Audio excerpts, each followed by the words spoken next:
Hey, what's up guys? So today we have to move. We're in Siem Reap, but we're just moving to another place. So I figured we would share how we travel with our unit. So the first thing we do is when we're gonna leave, we can unplug it. That's easy. Take the cord out of the back of the unit as well. So then it can just pack up like that. Then just unscrew this.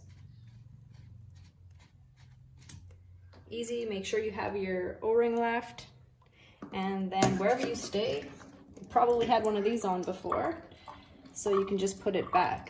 But one thing I want to show you guys is, let's say this part, it doesn't fit. We actually got this adapter, which is pretty awesome because it just screws into here, like this.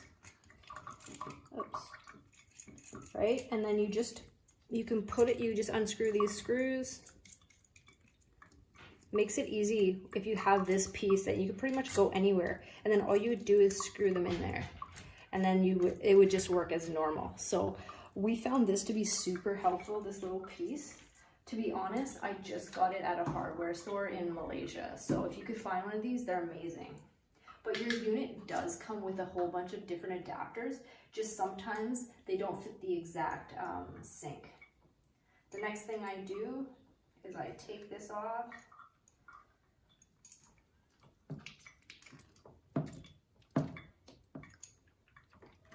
There. And then you'll see it's gonna drain for a little bit. And another thing I do too is I will sorry, my hands are slippery. Take the filter out. So you just flick this over here,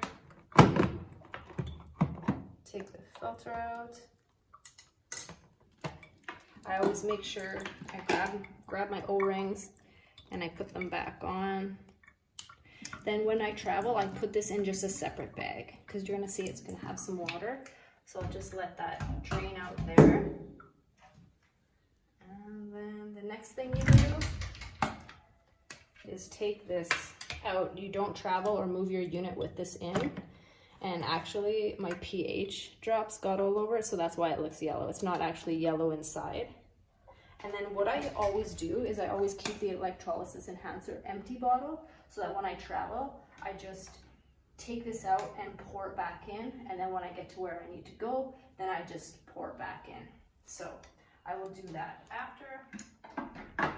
So that's pretty much all you need to do whenever you move. So all I'm gonna do is I'm just gonna let this drain. I'll lift this up so that this big hose in the back drains. And then I'll go over to my suitcase and I will put it in there. All right, so I said I'd meet you at the suitcase, but I forgot. You have to put this back on. You just put it back in here. And then put the cover back on. And this one back. And then I usually just place that around this. And then take it over here.